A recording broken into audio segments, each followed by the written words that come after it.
Right now, Republican holdouts blocking Trump's pick for Attorney General. Todd Blanche's nomination hangs in the balance after two key senators say they are not ready to support him. Then, the U.S. launches major strikes on Iran in retaliation for attempted attacks on American forces. Plus, tech CEOs sit down with White House officials as a cybersecurity breach raises new concerns about AI. Money, power, politics, just getting started on this Thursday morning.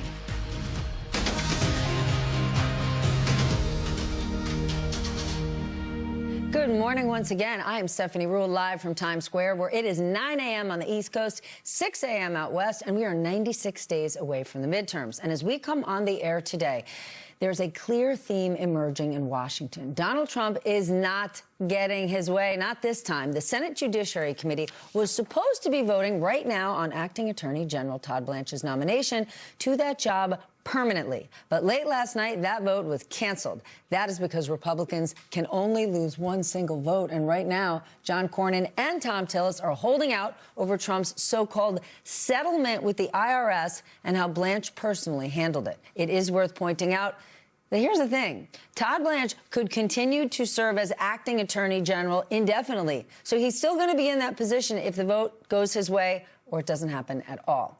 But this is a major sign that Donald Trump's power and control over Republicans on Capitol Hill is definitely slipping. Trump also is not getting his way when it comes to his voting restrictions bill. Yesterday, Trump pushed Senate Majority Leader John Thune to pass a budget framework which could open the door on the Save America Act. And once again, Thune publicly told Trump that the votes just ain't there. And then, of course, there's the war in Iran. Overnight, the U.S. launched a heavier wave of attacks than we have seen as of late. It is in response to Iran's attempted attacks on American forces while the two countries had paused their strikes. Trump is reportedly exasperated with the war and the lack of progress when it comes to ending it. According to NBC News, he exploded during a meeting with top national security officials, partly because those officials disagree over what to actually do next.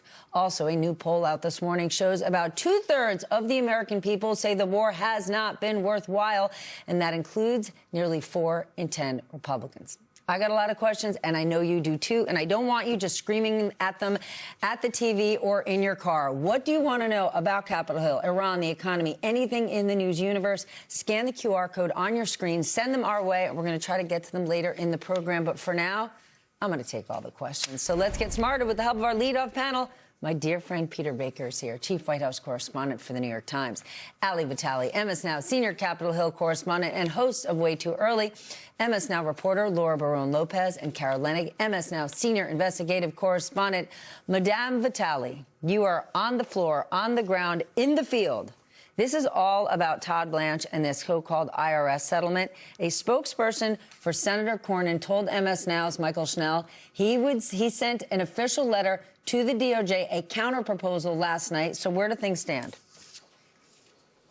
We're not clear at this point, and to be on the ground and understand where things stand means being outside of Senator Cornyn's office, and that's exactly where we are, because he is one of 2 Republican senators at the very center of whether or not Todd Blanche is on a glide path for confirmation or if he remains stuck in that acting role. And I think it's important for us to underscore here that, yes, it is obviously the administration and Republicans' goal to get him confirmed to this job, but even if he is not, he can stay acting Attorney General into perpetuity. We've seen other administrations do that. Certainly this Trump administration would be keen to do it as well. But on the goal of getting Todd Blanche confirmed to this position, it all centers around that $1.776 billion slush fund, which seems like it has been dealt with, at least in a way that Tillis and Cornyn seem okay with. The bigger scrutiny now turns to that one-page side deal with Trump, his family, and the IRS, basically giving him immunity from future scrutiny from that agency going forward. That's something that Cornyn would like to see narrowed, and that is likely where these last negotiations are between DOJ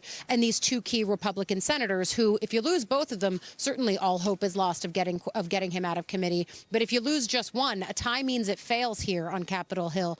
And so that's why they're working so hard to get Tillis and Cornyn on board. And I think this is the first real test. When you talk about Trump's power slipping on Capitol Hill, you're right to point out the ways that he's not getting what he wants simply because he says he wants it when it comes to the Save America Act, when it comes to the timing of that budget resolution, certainly when it comes to confirming Blanche. But we've yet to see this body actually stick it to him. And so this is actually one of the first tests of if they are willing to do that, or if they are just trying to exact a pound of policy or legislative flesh before ultimately getting in line. And I think that's the big question I have, as we also have to remember, for Todd Blanche to get this job, it was always true that he was going to have to make agreements with senators that run exactly counter to what Trump wants. And the question is, if he gets the job and he runs counter to what Trump wants, how long can he actually stay in that job then?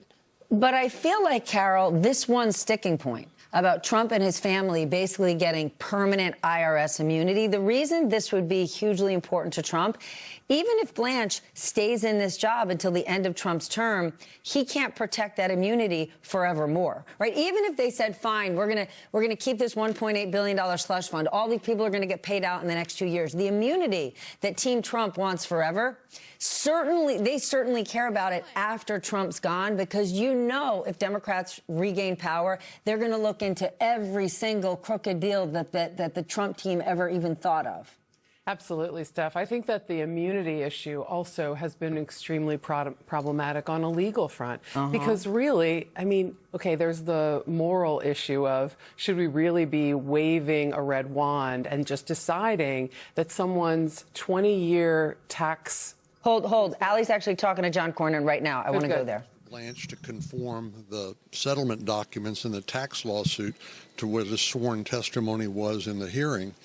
And I'd be satisfied with that. But I don't know, somebody somewhere, I don't know whether it's the White House or somebody works there or somebody works for the president, is basically telling him don't agree to those terms. And so we're kind of back to square one. We're live right now on MS Now. I think as you think through what you need from DOJ on this, if they're not able to give you the narrower look at that IRS immunity deal, does that mean you're willing to vote no? I think I am prepared to vote no, but I do think I owe it to my constituents and to Mr. Blanche to try to negotiate in good faith, and that's what we've been doing. And so we'll see where things are this morning and see where we go from here. Have you talked to the president? No. No. Would a call from him help? Yeah, he could fix this in a minute, but I don't know who he's listening to or whether he's motivated to do that. So we'll see what happens. He was saying he thinks that this might be because you don't like him. You know, I voted with him 99.3% of the time. That has nothing to do with it. This is about making sure that that even if you're the President of the United States, you don't get favorable terms from the government in a settlement of a lawsuit that ordinary citizens would not get, like protection from audits by the IRS into the foreseeable future. So I think this is about making sure that we maintain the integrity of our justice system and fairness for everybody involved. Appreciate you, Senator. Thank you. So, Steph, I mean, you heard from Cornyn right there talking about where this thing stands. It doesn't sound like they are closer to getting a resolution. I mean, he talked about how, I think this was before you came to us live, he talked about how every time he thinks they're getting to a point where there's some kind of deal that could get him to yes, someone else throws a wrench in it. And I asked, okay, well, what's the wrench right now? And he seemed to focus in on the IRS piece of the deal that you and Carol were talking about when I turned away to talk to him. And so, I mean, what I hear from him there, him saying, I'm ready and prepared to vote no. The president hasn't called me, and this is about just making sure the justice system works for everyone the same way. I mean, that's a senator who seems like he is ready to buck his party, but ultimately we'll see what we see. You know what else I heard, Ali Vitale? You, my sister, asking the best possible questions live on television. Thank you. Peter Baker, what I sort of heard right there is John Cornyn making the case for that in the United States of America, we have no kings. You do not get indefinite protection from IRS scrutiny. Yeah, I think that's right, and it's a long time coming. You might argue from Republicans who have been willing to accede to the president in all sorts of ways up until now.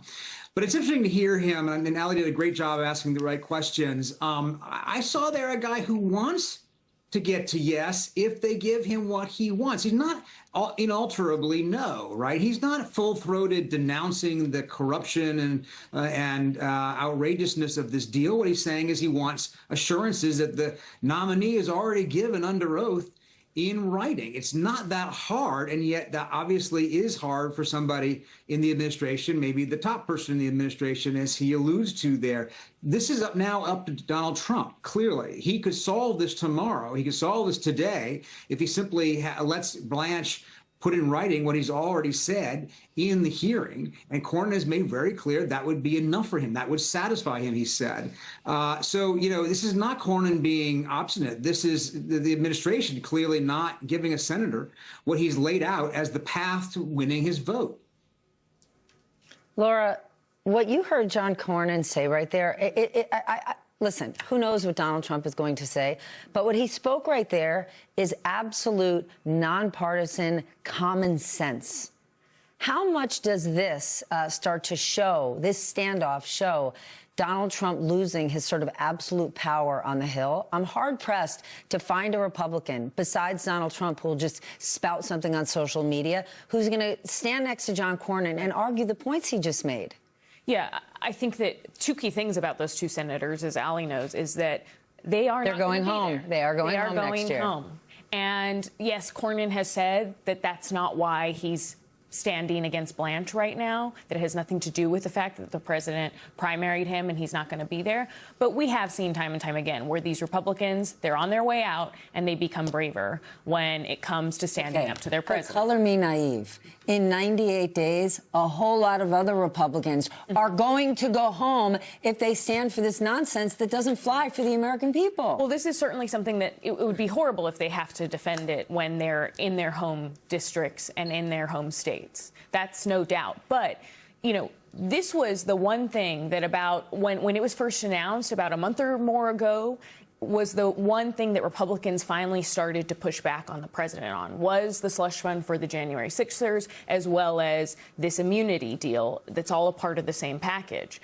And one thing that a former White House official told me was that, look, even if there are aides around the president that are telling him, hey, you need these senators, you need these votes for anything you want to get passed, and you may want them more long term, the president doesn't like it when anyone, especially when lawmakers, say no to him. And so this is the kind of situation where he most likely will double down. Okay, can we just take a pause on this one? Because something drives me bananas when you hear a senator or anyone say, well, I'm not sure who the president's listening to right now. Himself. The American people voted for Donald Trump. They didn't vote for Stephen Miller. They didn't vote for Peter Navarro. They didn't vote for Steve Witkoff, and certainly not Jared Kushner. But the things that Donald Trump is asking for, none of those other people, well, maybe Jared, none of those other people are pushing the president on. It's him. It's Donald Trump saying, I do not want to face an audit or an ounce of scrutiny ever again. I cannot imagine there's an advisor who's saying, Mr. President, this is what the MAGA base is really looking for. In fact, the MAGA base is really irritated about yes! this. Really irritated about this.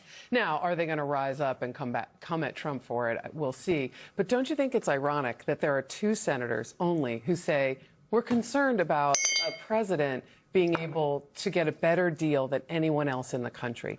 Like 2 out of 100? Like, that's pretty interesting. Also, yes, Steph, Donald Trump is true to form, has always been worried about his flank first and foremost in every decision he makes. As Peter said, as John Cornyn said, Trump could solve this today, but he doesn't want to solve this today. And Blanche is not going to put it in writing. I'm not a speculative reporter. I'm a reporter that thinks about past his prologue. Blanche is not going to put this in writing because Trump does not want it in writing. He wants that protection, and he knows. Again, back to the 20-year conspiracy. Federal investigators said Donald Trump and his family completely cheated the IRS. And that there is ample evidence of it. And how do you, I don't know about you guys in your tax returns, but how do you so miraculously end up with zero tax liability, exactly zero, every single year, year after year? That doesn't happen in anybody's family. It doesn't happen in a complex organization like the Trump organization, but miraculously that's where it happened here. But that's the thing, Peter. And now this is going to become a focal point. Republicans are talking about it, Democrats are talking about it, and you can't say in terms of the IRS, this isn't, you could say Donald Trump doesn't know a ton about foreign policy, he doesn't know a ton about national security. He absolutely knows a whole heck of a lot about his taxes, the IRS, and not paying said taxes. This is something he has experience and expertise in, and so pushing Todd Blanche to do this, the blame of that falls directly on Donald Trump. And again, I'm hard-pressed to find any American voting base that's down with this. Yeah, no, I think you're exactly right. It's not that advisors are telling him what to do. This is exactly what Donald Trump is insisting on, and he's insisting on it for the reasons Carol talked about. He's got a lot at stake here. He has been audited in the past, and one of the audits my colleagues estimated could cost him $100 million, plus more actually in interest since that estimate was first made. So this is not an abstract issue for him. This is very real, and he doesn't, as you know, like to pay taxes. He says that makes him smart.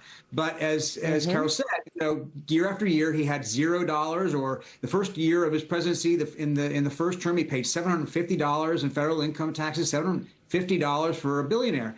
So I think that, this has been a history with him in terms of his desires to minimize, let's say, his taxes. And now he has the power of the government to do something that you or I or any other American couldn't do. And that's why it comes across as him fighting for himself, not for other people. He's not fighting for the rights of Americans to do this or that, or to make their lives better, or to make it easier for them to buy groceries or gas at the pump. He's talking about saving himself $100 million potentially. And I think that's what John Cornyn and Thom Tillis and others have talked about.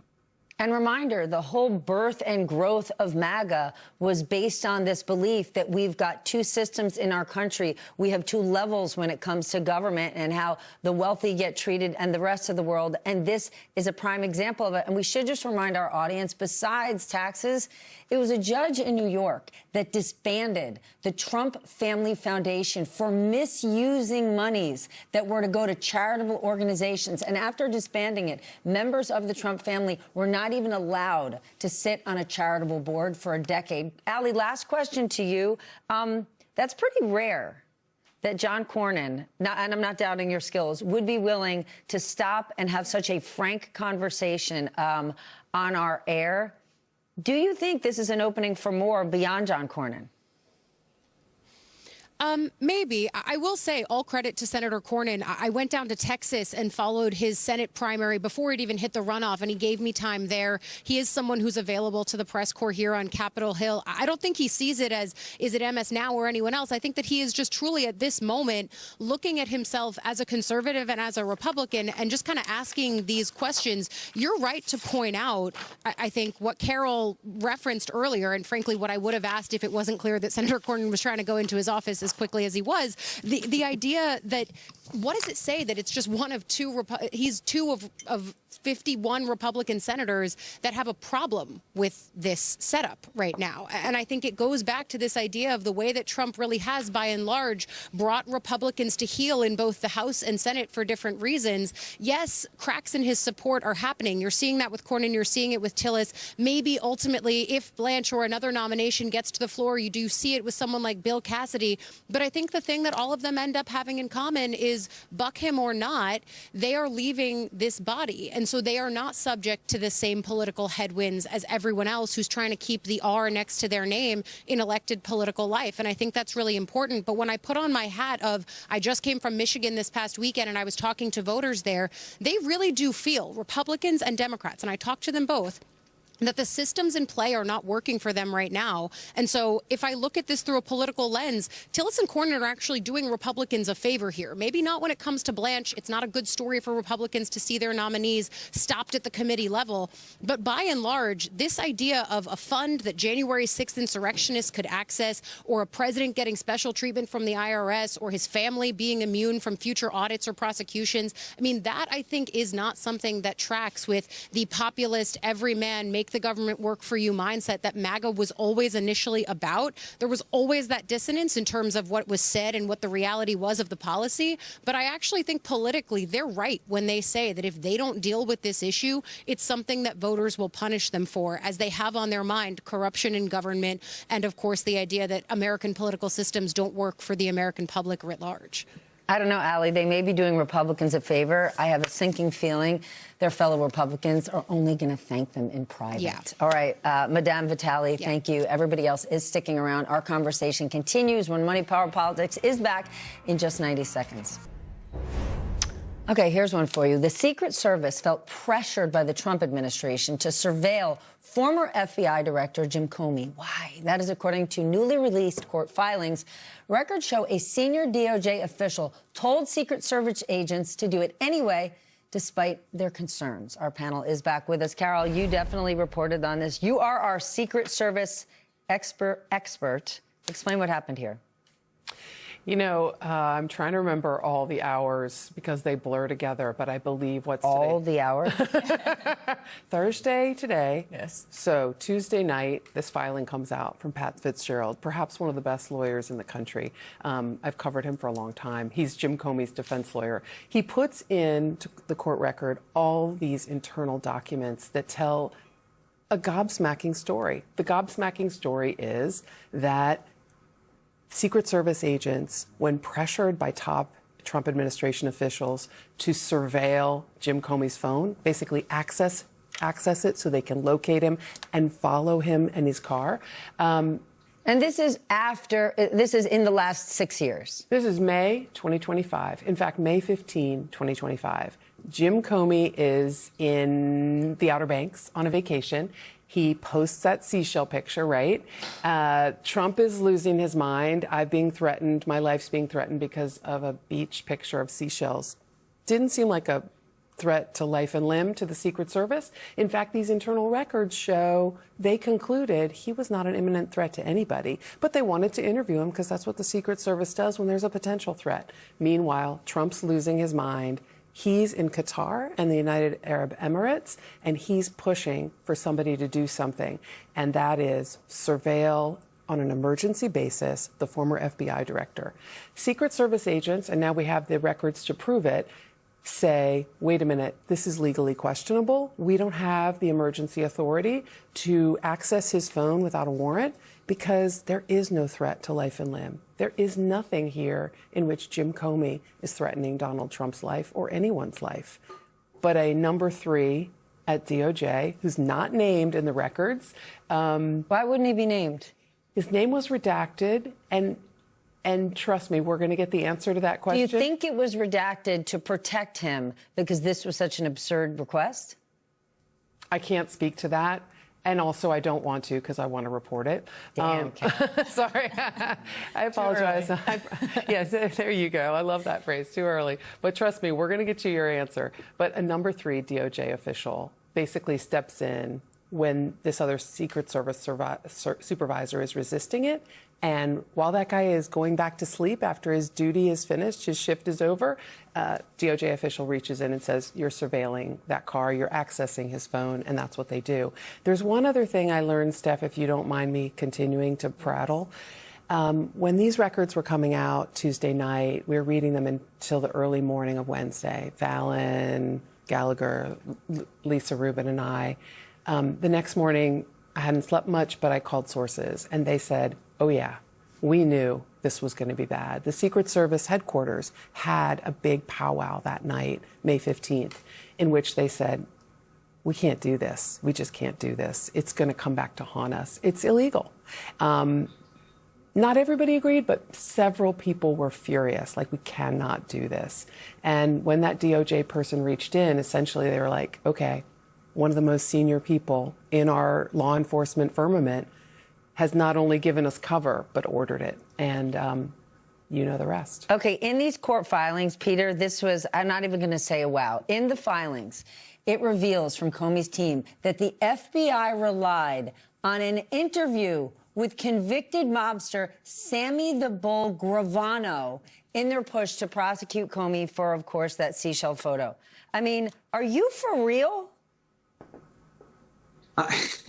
This just talks to the the extreme obsession that the president has with Jim Comey, right? Jim Comey in his mind is an enemy. Jim Comey in his mind, triggered the Russia investigation. Jim Comey in his mind, is a threat to be dealt with, and he's using all the levers of government to do it, to the point that they have, as you rightly point out, some pretty rather extraordinary ideas about how to get information about him. And he was so obsessed about this, apparently, that the White House demanded that the Secret Service immediately hand over to them, the White House, their interview notes when they did interview Jim Comey. Then they went directly to the White House. That's not usual. The Secret Service is not, and Carol knows this better than I do, but that's not the kind of thing an investigation is normally, does. Because the President of the United States, the White House, is not generally supposed to be involved in individual investigations, certainly not supposed to be directing them as intensely and as carefully and as overtly as this president seems to be doing. And it's a reminder of how much he is directly running the justice system to go after his enemies, not just Jim Comey, but any number of them we could name here. And I think that's extraordinary. Other presidents wanted to keep their hands off. They didn't want anything to do with this because they didn't want to be seen as politicizing justice. That's not a concern that this president has. All right, before I let you go, Laura, I do want to ask you about your new reporting on Trump's deportation push. It is clearly not just about undocumented immigrants. Now, the administration has stripped the legal status of nearly 2 million people, at least two-thirds of which are working people here in the United States of America. Yeah, that's right. So we crunched the numbers, and some of this was because of publicly reported data by DHS. Some of it is data compiled by immigration advocacy groups. And we found that an estimate of more than 1.8 million immigrants have been stripped of their lawful status by the Trump administration. So, yes, it is far from just being about undocumented immigrants. And these immigrants are working in hospitality. They work in healthcare. Some of the ones that we talk to are nurses. So these are people that are contributing to their communities. And now they are living in fear and are afraid that if they are deported to their home countries, which many of them haven't been to in some of them decades, that they could die. One of them said that they know that they would be killed if they returned to Haiti. That was a TPS holder, because just as of this week, because the Supreme Court allowed it, just this week, DHS said all of those work permits are now invalid. So they don't have the kind of documentation they need anymore to be able to contribute to their communities. They are likely going to be either arrested or slapped with ankle monitors very soon and tracked. And so this was something that, as we talked to immigration lawyers, immigrants, legal scholars, they said that when you look at this big picture, the president is essentially returning the country to a time closer to the late 1800s, early 1900s, when there were racial criteria in immigration policies, and that far more than just undocumented immigrants were targeted. Talk to the governor of Ohio, Mike DeWine. He said it earlier this week. Do you have a family member in a nursing home, a rehab facility, in assisted living? Do you know who works in many of those places? Largely immigrants who are here on protected status. That is about to change, and it is going to rock those very important industries. I'm so sorry we're out of time. We got news today. Carol, Laura, Peter, great to have you all here. When we come back, the Pentagon is changing its military promotion process and why that is raising red flags. But first, right after the break, it is time to get down to business. The Fed may have decided to keep rates steady, but that decision was not unanimous. There were some who wanted it raised. More Money, Power, Politics next. Let's get down to business. This morning, a new report from the Commerce Department showed that the U.S. economic growth slowed to 1.5% in the second quarter of this year. This comes after the Federal Reserve voted yesterday to keep interest rates steady in the 3.5% to 3.75% range. But there was pressure from inside its own ranks to raise the rates. 3 regional Fed presidents voted for a hike, underscoring their concerns that the central bank is not doing enough to handle rising inflation. Natasha Stern, president of the Budget Lab at Yale University and former Treasury official, is here. And Rick Newman, author of the Pinpoint Press on Substack. It is a must-read if you follow the economy or markets, and a former columnist at Yahoo Finance. Okay, so we have economic growth slowing. The The market, while it has been extraordinarily strong, it is starting to show signs of weakness. Yesterday, it dropped more than 1,000 points. And the Fed chair, who walked into that job with huge pressure from this president to cut rates, is basically signaling patience. Well, let's talk about the Fed event yesterday. This should have been a non-event. The markets expected no change in interest rates. That's exactly what happened. We got no change. And yet there was this big market reaction with long-term rates going up. I think ordinary people must be completely confused. OK, the Fed didn't change interest rates, and yet interest rates are going up. Why? So the Fed controls short-term interest rates. Those affect mostly banks. It does not directly control long-term interest rates, mortgages, consumer loans, car loans, business loans. And investors think we're going to have worse inflation in the future. So we've got those interest rates going up because return on bonds has to go higher if you think there's going to be higher inflation in the future. So the ironies abound here. This is the guy who Trump wants to lower interest rates. And, basically the day he gets into office, interest rates are going up. It's so interesting because if you look at what the market is expecting come September, they're expecting with 60% probability a rate hike. But yesterday in the press conference, Chair Warsh, he did everything he could to say other words other than the possibility that interest rates need to rise. And that actually is what spooked the market, because the sense is that this isn't a Fed that's going to be credibly committed to getting inflation back down to target and willing to use the tool that it has that's most likely to effectuate that, which is interest rate increases. And so it is actually not, if you look at what other members of the Federal Reserve Board, including Chris Waller recently, has been saying, the idea that you can just stare at inflation and it'll come down because of the withering gaze of the Fed is not a credible policy. So the Fed actually needs to be in a position where it's willing to act. And I think yesterday in that press conference, you were hearing concern that maybe Warsh isn't really quite committed to that goal. I think you could say Warsh bombed. I mean, he's getting terrible reviews. He confused markets. He talked like a hawk, but did nothing. He's already losing credibility. And that's why we saw this kind of weird reaction, which is long-term rates going up, even though the Fed did exactly what everybody thought it would do. Right, because the bond market is the daddy, right? It doesn't necessarily matter what he says. The guardrail that Donald Trump, the one guardrail he has over and over is the bond market. We're now looking at 30-year yields, the highest they have been in at least 16 years. Now, we do not have a market native audience, but explain to us what that signals about the state of the economy when 30-year rates are doing what they are. So let's talk about mortgage rates. So 30-year rates and 10-year rates, that's the bond market, but those directly affect mortgage rates, and that's something everybody can understand. So before the Iran war, in February, mortgage rates, the average mortgage rate was 6%. It's now close to 6.7%, and that is because the Iran war created inflationary pressure. Nobody knows if it's going to last. No one knows when this war is going to end. So if you're buying a house, I did the math the other day on a typical house. That's about an extra $130 a month, more than $1,500 a year from mortgage rates going from 6 to 6.6 or 6.7. So, and that's happening all across all mortgage rates. If you get a car loan, it's the same thing. And this week's just after our president did everything he could to block an affordable housing bill. And then, alas, he wasn't able to. All of this is happening while the president is initiating new tariff policies. And all of those are, in fact, inflationary. In part, what this uptick in the long rate is telling you is it's telling you that the belief of investors is likely that there is going to be inflation in the future.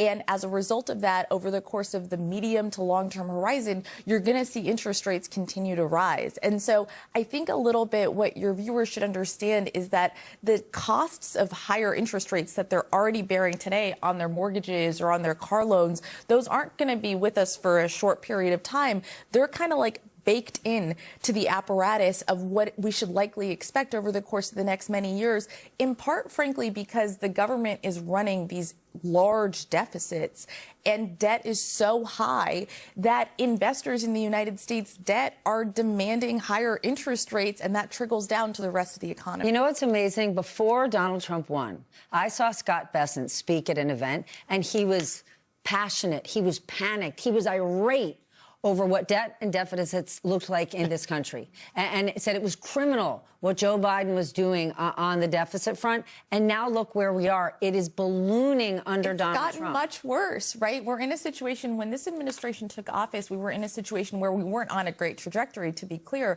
but debt to GDP ratios were expected to be in the high 120s over the course of the next 10 years. That doesn't mean much to your audience, but what they should understand is that we've added $2 to $3 trillion of increased deficit spending as a result of the tax cuts, as a result of the Iran war, and as a result of the spending that we've seen over the course of the last many months in this administration, and DOGE, which is costing us very significant tax revenue. So we're in a situation where we're making our problems worse, not better. We're out of time, but I just have to make the point. DOGE, which is costing us. And just in the last week, Elon Musk sat down for an interview with The Economist. And in that interview, he said, AI is going to put us in such an economic bounty, in such a state of abundance, the American people will want for nothing. He predicted that would be the case in the next 5 years.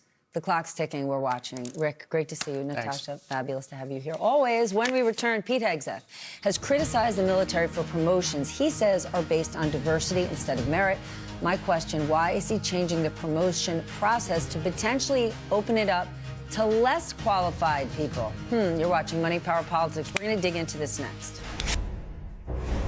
As the Pentagon continues to carry out the president's orders for the war with Iran, there are new reports about what is happening inside the military. The Pentagon is changing its process to pick the next spokesperson for the Navy. Typically, that job is given to a top-ranking admiral. But internal documents reviewed by MS Now show the new selection process will feature a wider candidate pool that could give officials more leeway in installing who exactly they want, raising a whole lot of fears that the promotion might be based on ideology rather than merit. Joining us now, Priya Sridhar, Pentagon correspondent for MS Now. Priya, explain what in the world's going on here. Yeah, this is so interesting, Steph, especially because over the last year and a half, we've seen Secretary of Defense Pete Hegseth, as you mentioned, fire 25 or so senior military officers and block the promotions of almost 40 more, largely people of color and women. And he seems to allude to the fact that these people were not deserving of their promotions and that instead they were given those promotions because of their race and gender. And he has repeatedly emphasized that promotions in the military should be based on merit. But in this specific instance, there were 13 candidates who the Navy should have been looking at for this promotion. 6 of them were women, 3 of them were people of color. So a source told me that instead of looking at these 13 candidates, they've now decided to downgrade the job from an admiral job to a captain job, open up the candidate pool to consider all captains, both active duty and reservists, and for the first time also consider Marines for the job. And it's sending an extremely alarming message to everyone in the Navy who's worked for decades to get a promotion that once you get to that point in your career, instead of being considered on your resume, you're going to be potentially considered based on whether you're a good fit for a political appointee. So there's been a lot of reporting on the blocking of promotions of women and people of color. Now there's this rule change in the Navy. What does that say about what the administration is looking for in these high-level positions?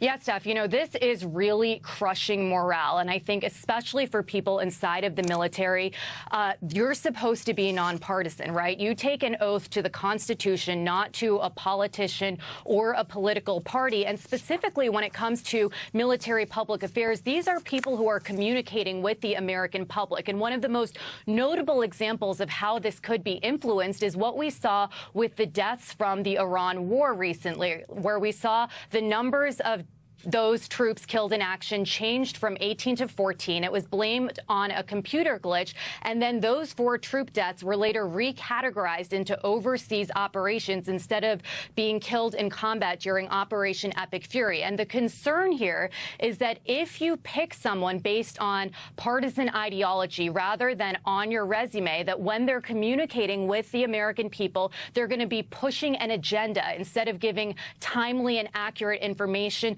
to the American taxpayers who fund the Department of Defense largely, and most importantly, to military families who are sending their sons and daughters overseas to fight in these wars, Steph. Priya, thank you so much. When we return, federal grants meant to fund research and big transit projects have come to a screeching halt. The money is there and it's budgeted. So why exactly isn't Trump spending it? Because he's asking for a whole lot of money for monuments and projects and renovations that he's interested in. You're watching Money, Power, Politics. Let's answer those questions next. So there's a couple more stories that I thought you should know. First, the Trump administration says it canceled hundreds of research grants solely because they were tied to states that voted for Kamala Harris in 2024 and have 2 Democratic senators. The admission was made officially in a court filing as part of a lawsuit that was brought by researchers at the University of California. In it, an Energy Department lawyer writes that the decision to cancel 284 grants last October was not based on factors relating to the program itself or even cost cutting. Yet in a statement to NBC, a department spokesperson from that very same department insisted that the decisions were not political. But in October, when these grants were cut, OMB Director Russ Vought wrote on social media, quote, nearly $8 billion in green new scam funding to fuel the left's climate agenda is being canceled. End quote. And this is just one way that the administration is trying to take more control of federal funding. Across this country, large public transit projects to improve things like subway systems, railroads, bus routes that millions of people use and rely on every day are stalled out. Congress has set aside more than $7 billion for this stuff. Yet since Trump returned to office, that agency, the one that hands out the money, hasn't signed a single agreement. The administration told the New York Times that the projects are working their way through a multi-stage grant process and that the White House has supported transit in other ways, like providing funding to World Cup host cities. Okay, well, that's done now. Still, it makes you wonder, how exactly is this administration using your federal tax dollars, and is it a benefit to you? I thought you should know. When we come back, we're going to enter the group chat. You heard all that noise over there? Yep, it's Ron and Sana, Pablo Torre, Ayman Mohideen, and Katie Drummond yapping off camera, and they're about to get on camera with me. Standing by. Keep it here.